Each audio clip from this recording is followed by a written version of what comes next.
We all have mental health. Some have more challenges with their mental health than others, but I think mental health is important to everyone. I don't think there's any getting away with, whether you're in business or whether even just thinking about yourself, getting away with not thinking about mental health. It's part of being human. It's so prevalent in society. I know 1 in 5 Canadians struggles with a mental health diagnosis. And Communitas has such a heart and vision and value for people that we are in the perfect position to meet very unique needs. And if Communitas isn't involved, then we're missing a big piece of the needs of the communities.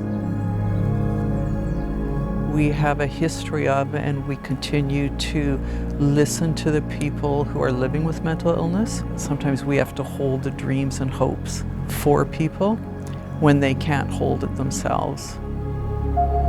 People are really starting to recognize that mental health doesn't just affect those people, but that we as a society, we as individuals can struggle ourselves, and that's okay. And it doesn't need to be this scary thing that's happening to us, but that when we acknowledge it and admit that it's there, that there's hope for us.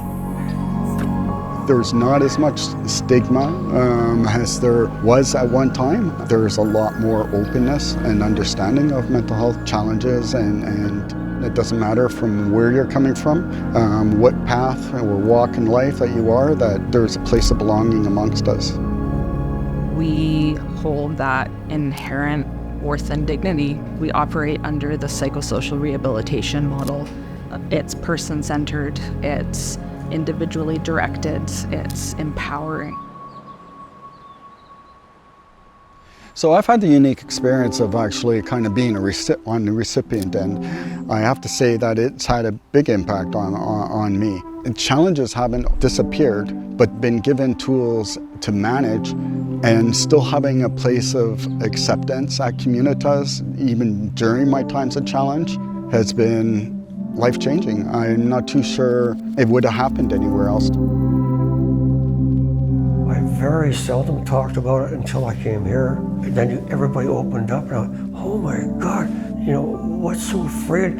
You can talk about cancer. Why can't you talk about anxiety, fear, loneliness? Don't be afraid to ask for help. Don't talk to somebody that preaches to you. Talk to somebody that knows something about it. When you're recovering from trauma and mental health struggles, we need help, and we need it from people who see your inherent value and worth and can jump in right away and offer that support. Don't be afraid to open that door. Come in and you'll feel right away you'll be accepted.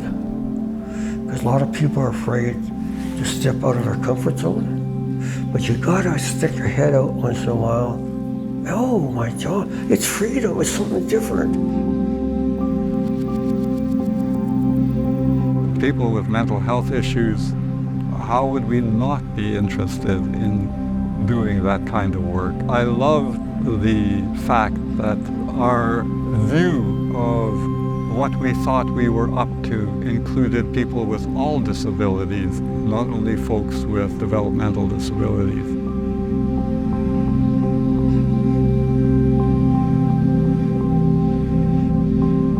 So my hope is that we don't start to think in an institutionalized way, that we see the people we support as fully human, fully alive. Because you can have an institutionalized thinking with just one person supporting one person, right? Because we've now start to see them as a diagnosis with limitations rather than possibilities.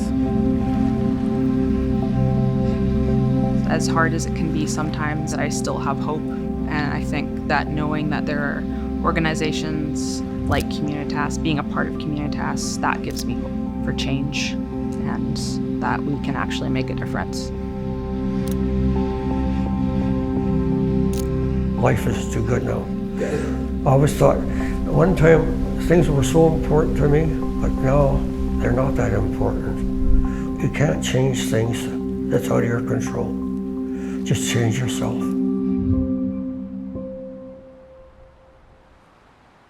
That's a $2 advice. That's Sorry. $2. Yeah.